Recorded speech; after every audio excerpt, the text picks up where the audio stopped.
तो भाई आज बहुत खुशी की बात है।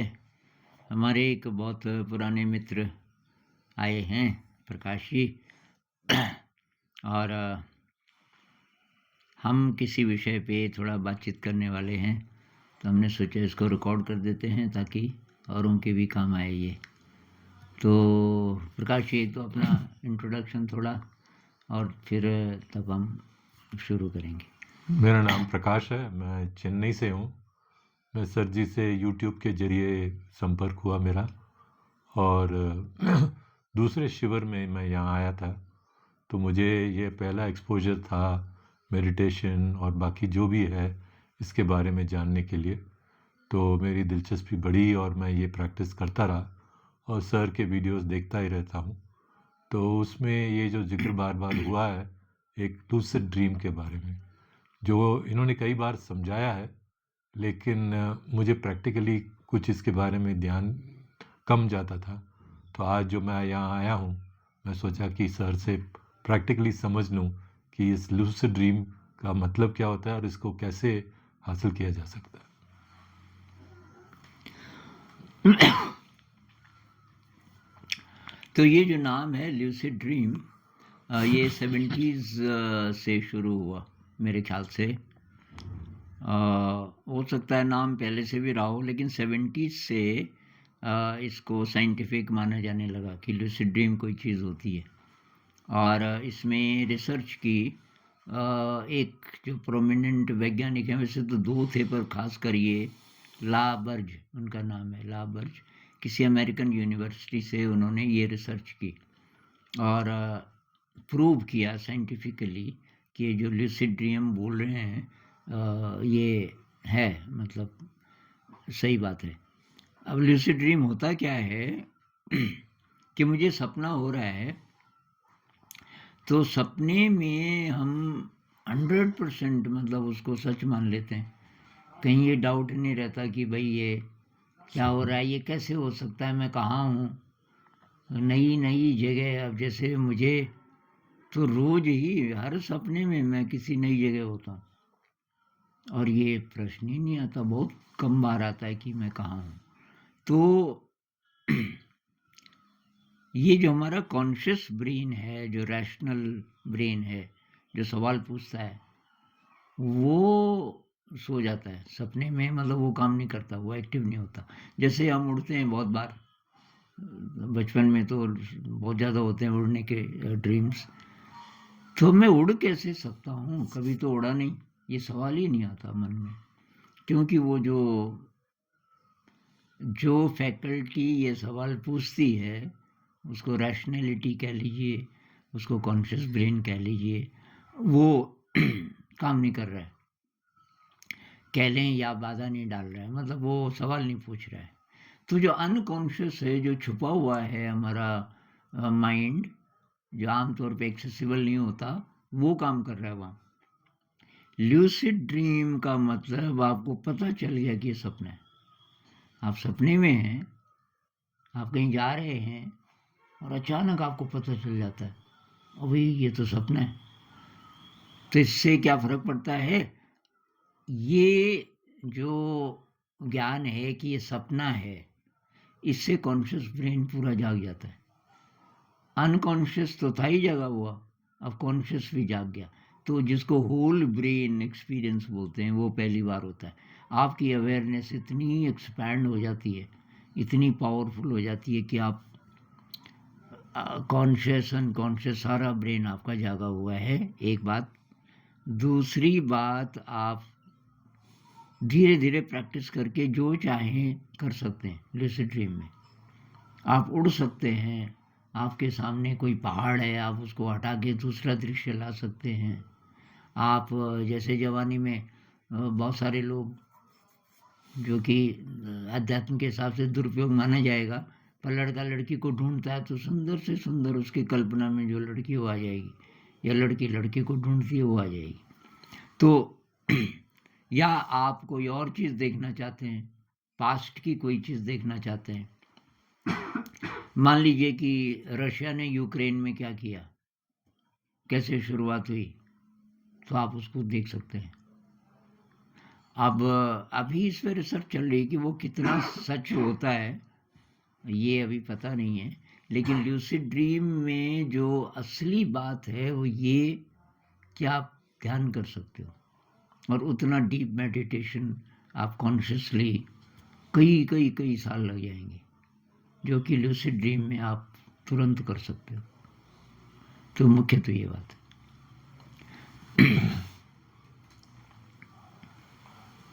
तो इसको कैसे किया जाए, मतलब कैसे किया जाए, प्रैक्टिस कैसे करते ये हैं? तो मेरे साथ क्या हुआ कि मुझे नहीं था पता ये लूसिड ड्रीम बोलते हैं इसको, क्या बोलते हैं, लेकिन मुझे अपने आप हुआ।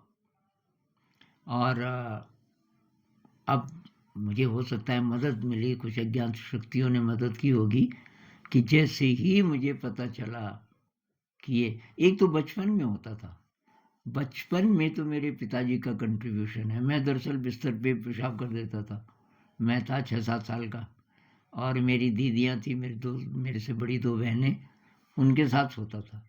एक बहुत बड़ा पलंग था, बहुत ऊंचा भी था। वो मेरे पिताजी थे आर्मी में, तो किसी ऐसी जगह थे वो, जिसको बर्मा बोलते थे पहले, अभी म्यांमार बोलते हैं शायद, कि वहाँ एक सांप होता था जो 1 फुट तक छलांग लगा सकता था, छलांग लगा के चलता था।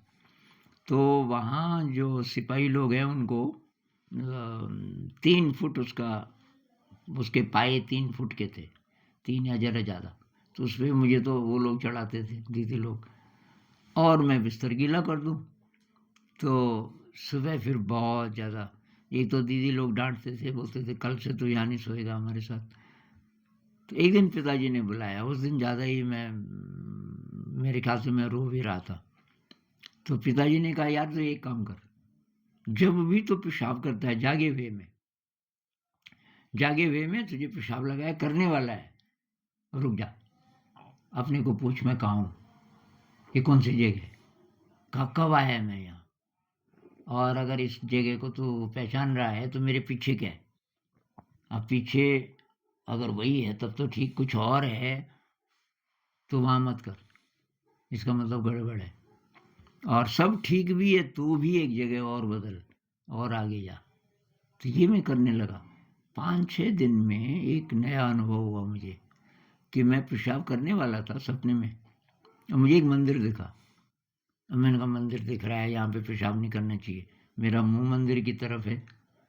तो मैं कहा मंदिर की, फिर मैंने कहा ये मंदिर है कौन सा, जगह कौन सी है, और मुझे पता चल गया सपना है। मैं कहा करना ही नहीं पेशाब, ये तो बिस्तर पे कर दूंगा मैं। उस दिन पहली बार ऐसा हुआ कि मैंने नहीं किया पेशाब, तब उसके बाद नहीं किया शायद मैंने, हर बार यही होता था, मुझे पता चल जाता था कि ये सपना है। लेकिन वो पता नहीं कब तक हुआ कि नहीं हुआ, उसकी मुझे याद नहीं। उसके बाद जो सबसे पावरफुल ल्यूसिड ड्रीम हुआ मुझे, और सबसे पहला भी, वो था जब मैं शायद शांति निकेतन में था, और लेट आफ्टरनून का टाइम था, सपने में हल्की हल्की गोल्डन सी धूप, लेट आफ्टरनून वो मेरा फेवरेट टाइम भी है, धूप का हल्का वो रंग, और एकांत और बहुत पीसफुल, और एक सड़क थी उसके दोनों तरफ पेड़ थे बहुत शानदार, और सामने पहाड़ थे छोटे साइज के। अब शांति निकेतन में एक्चुअली पहाड़ नहीं है, तो पर मेरा फोकस अभी पहाड़ पे नहीं था, मैं सड़क और ये मतलब एंजॉय कर रहा था। पीछे कुछ लोग थे, वो बात कर रहे थे, और एक ने बोला कि वाकई यार बहुत सुंदर जगह है शांति निकेतन, क्या सुंदर पहाड़ हैं। अब मैंने बिना सामने देखे उनको बोला कि पहाड़ नहीं है शांति निकेतन में, और मुझे याद आया मैंने कहीं पढ़ा भी है किताब में कि फ्लैट है, वहाँ से कुछ नहीं दिखता। उन्होंने कहा तो सामने देखो, देखा सचमुच पहाड़। मैंने कहा तब ये शांति निकेतन नहीं है, ये कोई और जगह है। कि फिर सेंट्रल लाइब्रेरी देखो, मैं पीछे मुड़ा, सेंट्रल लाइब्रेरी उसी जगह जहाँ होनी चाहिए। फिर मैंने पहाड़ देखे और मुझे पता चल गया, अरे मैंने कहा ये तो असंभव है, इसका मतलब ये सपना है। अब मैंने कहा ये लोग मेरे से बात करेंगे तो मैं तो भूल जाऊँगा। मतलब ये जो अभी रियलाइज़ेशन हुआ है कि सपना है, ये रहना चाहिए। मुझे लगा कि ये जैसे कोई रत्न मिल गया मुझे, इसको बचा के रखना है। मैं भागा, फिर मैंने देखा मैं उड़ भी सकता हूँ ज़रा-ज़रा। तो उड़ के जैसे यहाँ से लेके और नीचे सड़क और ऐसे-ऐसे करके अब धरती का एंड आ गया कि धरती खत्म बस यहाँ से, अब स्पेस। और धरती का एक हिस्सा आखिरी था, एक पत्थर इतना चौड़ा और 5-6 फीट लंबा, ऐसे आगे को, और नीचे उसके स्पेस, इधर से भी इधर से भी। नीचे कभी मुझे लगे कि शायद नदी है कहीं हजारों मील नीचे, लेकिन क्या पता आसमानी हो, नदी न हो। तो मेरे मन में ये आया कि क्या मैं जंप कर दूं? मैं मरूंगा नहीं, क्योंकि ये तो सपना है और केवल मैं यहीं कर सकता हूँ ये जंप। ये मैं रियल लाइफ में नहीं कर सकता, और मज़ा उतना ही आएगा जो रियल लाइफ में आता है। और मुझे जो डर लग रहा था, मैंने कहा ये एकदम रियल है। तो मैं खिसका, फिर ज़रा पीछे खिसक जाऊँ डर के मारे नीचे, और इतने में पत्थर टूट गया। टूटा तो मैं तो पहले जब ऐसा सपना होता था गिरने का, तुरंत नींद खुल जाती थी। उस दिन नहीं खुली, और एक ऐसी आवाज़ आने लगी, और बाकी सब गायब हो गया। मेरा शरीर भी गायब, वो दृश्य गायब, केवल वो आवाज़ और उसके साथ मैं, और सारा स्पेस मूव कर रहा है और मैं स्पेस बन गया।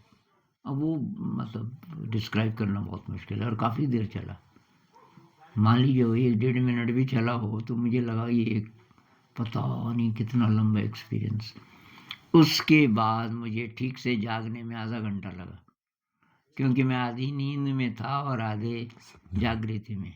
तो मुझे वो दृश्य दिख रहे कि मैं उड़ रहा हूँ, और दृश्य, और इधर चिड़िया बोल रही थी। तो वो गार्डन था शांति निकेतन में, एक रविन्द्रनाथ टैगोर जी के रिलेटिव्स थे कोई, उनका आउट हाउस, वहाँ मुझे एक कमरा मिला था छोटा सा। तो मुझे समझ आ रहा था कि ये जो चिड़िया बोल रही है वो तो सचमुच है, सुबह हो गई होगी, लेकिन ये जो मुझे दृश्य दिख रहे हैं, मेरी आंखें तो बंद हैं, ये सपना है, दोनों एक साथ। तो वो मेरा पहला एक्सपीरियंस था। उसके बाद जब भी मुझे ल्यूसिड ड्रीम हुआ, मेरी वही टेंडेंसी होती थी कि मुझे कोई नहीं चाहिए, कोई इंसान नहीं होना चाहिए, इंसान नहीं होना चाहिए, इंसान की बनाई हुई कोई चीज़ नहीं होनी चाहिए। जैसे सड़क दिखी मुझे तो खतरा, वहाँ आदमी हो सकता, फिर तो कोई पुल दिखा, कोई मकान दिखा, ये मेरे लिए डेंजरस चीज़ें होती थी। उससे मैं दूर भागता था कि मुझे अकेला इंसान नहीं चाहिए, वो मुझे डिस्ट्रैक्ट कर देगा। और तब मैं ध्यान करता था, जब मुझे ये नहीं पता था ये मेडिटेशन का, ये विपस्सना, कृष्णमूर्ति जी को पढ़ा था मैंने, तो मैं अपने थॉट्स को देखता था। मन में जो चलता है वो आपको बहुत क्लियरली दिखता है, और कम हो जाते हैं थॉट्स। तो मैंने कहा थॉट नहीं आना चाहिए, दृश्य को देख, मैं उड़ रहा हूँ, दृश्य स्लिप कर रहा है, मतलब आप आगे बढ़ रहे हो, पता नहीं कि दृश्य आगे बढ़ रहा है, लेकिन थोड़ा मूवमेंट है, और मैं उसको देखते और इधर देखता रहता था। विचार नहीं आना चाहिए, बड़ी बड़ी देर तक साइलेंस। और वो बड़ी देर कितनी होती थी पता नहीं, पर एक दिन मैंने बोला कि ये टाइम का कैसे पता चले, कितनी देर का ल्यूसिड ड्रीम हुआ। तो मैं गायत्री मंत्र बोलने लगा उड़ते उड़ते। तो ओम भूर्भुवः स्वः तत्सवितुर्वरेण्यं एक बार हुआ, किसी नेचुरल स्पीड से। मैंने 10 बार बोला। अब मैंने कहा मैं जागे हुए में देखूंगा इस स्पीड से 10 बार अगर ये मंत्र बोला जाए तो कितनी देर में, तो वो होगा 2, ढाई, 3 मिनट। तो अब सवाल ये है कि जिनको कभी नहीं हुआ तो क्या हो सकता है लूसिड ड्रीम?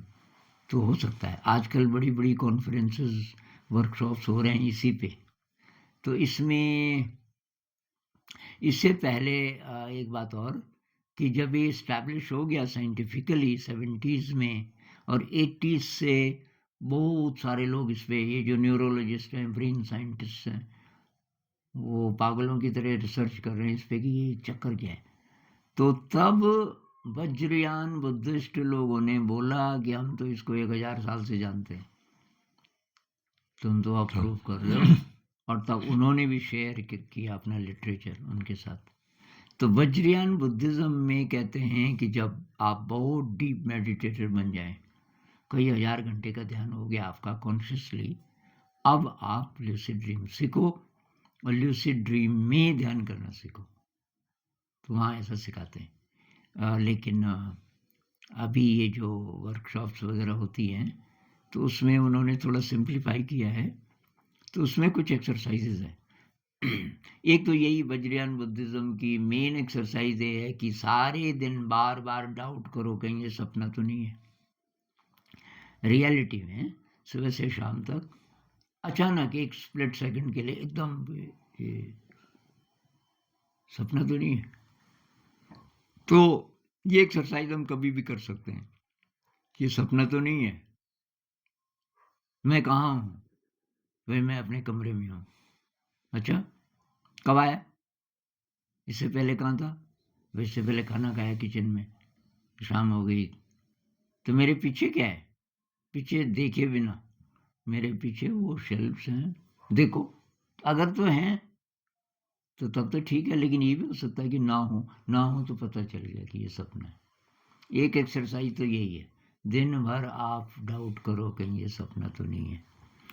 दूसरी एक्सरसाइज़ है अपने हाथ देखो, जागे हुए में, बार-बार और तब सोते समय भी। सोते समय ज़रा ज़्यादा 1.5-2 मिनट के लिए हाथ देख लो, बहुत ध्यान से, और थोड़ा डाउट करो कहीं ये सपना तो नहीं। तो ये बायाँ हाथ है, इसका अंगूठा इधर होना चाहिए, है? हाँ, दाहिना इधर है, 10 उँगलियाँ, अंगूठा मिला के 10 है। अच्छा, जागे हुए में बार। तो कुछ दिन बाद ऐसा हो सकता है कि सपने में हैबिट के कारण अचानक आप अपने हाथ देखना शुरू कर दो। आप कहीं जा रहे हो, सपना हो रहा है, लेकिन आपको तो अभी 100% ये है कि ये रियलिटी है।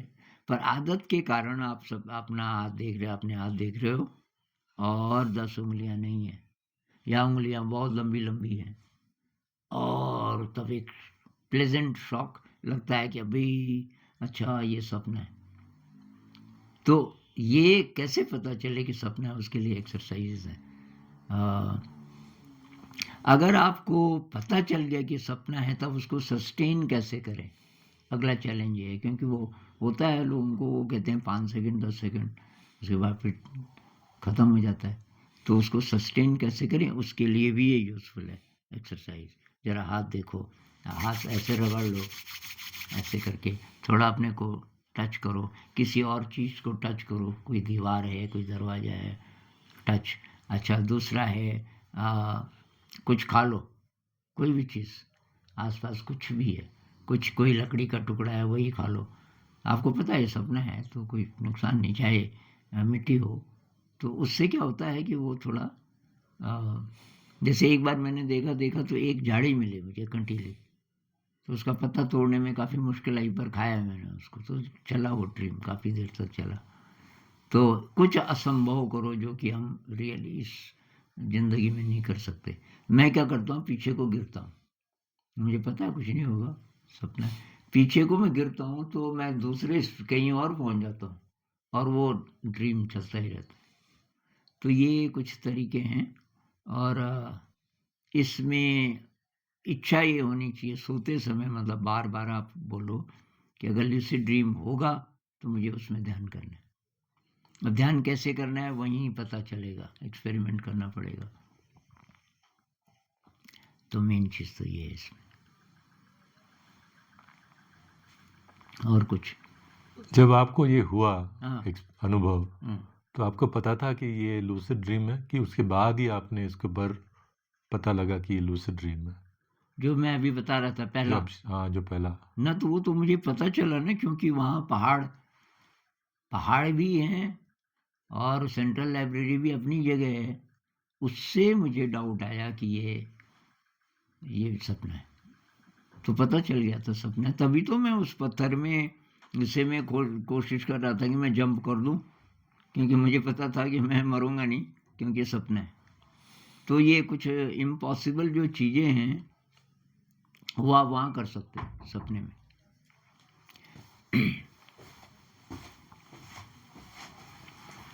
तो ये सबके लिए पॉसिबल है कि अब बस। होगा कि नहीं होगा ये पता नहीं, अच्छा। होगा कि नहीं होगा ये पता नहीं। कोई कोई ऐसे भी लोग हैं, एक भाई बोल रहे थे कि 3 महीने हो गए मुझे, सारी एक्सरसाइजेस करता हूँ, 3 महीने से अभी लूसिड ड्रीम नहीं हुआ मुझे। लेकिन लेकिन दीपक सर को, उन्होंने ज़्यादा कुछ नहीं किया एक्सरसाइजेस, लेकिन उनको हुआ लूसिड ड्रीम। और एक बार एक टीचर आए थे हमारे, जो पहले यहाँ 5-7 साल रहे, बीच बीच में आते हैं कि 3-4 दिन में यहाँ आना चाहता हूँ ध्यान करने, तो वो आए हुए थे और हम लूसिड ड्रीम की बात कर रहे थे। उस रात उनको लूसिड ड्रीम हो गया। तो अचानक भी हो सकता है किसी को, और फिर भी हर्ज कुछ है नहीं। इन चीज़ों से अवेयरनेस भी बढ़ती है, मतलब ध्यान के लिए भी ये यूज़फुल एक्सरसाइजेज हैं। जैसे बार बार हाथ को देखना, अवेयरनेस आ गई प्रेजेंट मोमेंट में। या क्या क्या ये सपना तो नहीं है, दिन में बार बार बार जो हम पूछते हैं ये सपना तो नहीं है, अवेयरनेस तो बढ़ती है उससे। तो उससे नुकसान तो कुछ है नहीं, होगा तो होगा, नहीं होगा तो नहीं होगा। हेल्थ अच्छी होनी चाहिए। हेल्थ, जैसे मुझे जब से मैं बीमार हुआ अभी तक 1 साल हो गया, तो लूसिड ड्रीम अभी मुझे एक ही दिन हुआ, और वो बहुत अच्छी क्वालिटी का नहीं हुआ, मतलब उसमें दृश्य ज़्यादा अच्छे नहीं थे। तो किस कैटेगरी का ड्रीम होगा ये अगर हो ही गया तो ज़्यादा अच्छा नहीं होगा, अगर आपकी ठीक नहीं है हेल्थ। पर अब मुझे आशा है अब जब ठीक हो जाऊंगा मैं, तो तब ज़्यादा होंगे, क्योंकि वो मुझे बहुत होते हैं लूसिड ड्रीम, मतलब हफ्ते में 1 आध बार हो ही जाता है। मैंने 2 डायरियाँ भरी हुई हैं लूसिड ड्रीम लिख के। पीछे हाँ, ये 2 डायरीज हैं मेरी, अब तीसरी चल रही है। तो एक ये है, एक ये है ऑरेंज वाली, तो इसमें मैंने लूसिड ड्रीम लिखे हैं। और एक वीडियो में मैंने कुछ पढ़े भी इनमें से लूसिड ड्रीम। तो पर ये आपको मैंने लिखने शुरू किए 2010-11 से, उससे पहले एक नहीं लिखे। तो आपको याद होता है, मतलब जब अवेकन? सुबह, हाँ, अगर आप बहुत देर न करो, लूसिड ड्रीम याद रहता है काफ़ी हद तक, लेकिन उसकी डिटेल्स ब्लर हो जाएंगी अगर आपने देर कर दी। तो सुबह उठते ही मैं वही काम करता था, सबसे पहले वो लिखना है लूसिड ड्रीम। इसकी एक और एक्सरसाइज लूसिड ड्रीम होने के लिए, कि आप अपने सपने लिखना शुरू कर दो। तो उसमें ये है कि आप लेटे हुए हैं और बीच में नींद खुल गई 1:30 बजे, 2:30 बजे, कभी भी, जब आपका उठने का टाइम नहीं है अभी, लेकिन आपको सपना याद है अभी अभी वाला, तो उसको लिख दो। वैसे ही आप जिस करवट हैं वहाँ सामने वो सब चीज़ें रख दो और उसको लिख दो। और फ़ोन पे भी कर सकते हैं, फ़ोन पे टाइप कर सकते हैं, या फ़ोन पे बोल सकते हैं कि ऐसे ऐसे हुआ, और ये भी हो सकता है, या लिख सकते हैं। तो उससे क्या होता है कि अनकॉन्शियस के साथ हम दोस्ती कर रहे हैं, मतलब एक्नॉलेज कर रहे हैं उसको, उस वाले पार्ट को जो सपने में काम करता है। तो उससे भी हेल्प मिलती है। लोग वर्कशॉप्स करते हैं तो वो रात जगाते हैं लोगों को, मान लीजिए 3:30 बजे, हर एक के कमरे में जा कर के खट खट, जाग गया, लिख, अभी अभी जो सपना हो रहा था याद है ना, लिख उसको। और वो लिखते हैं, फिर तब सुबह डिस्कस करते हैं। शुक्रिया। हाँ, अच्छा था।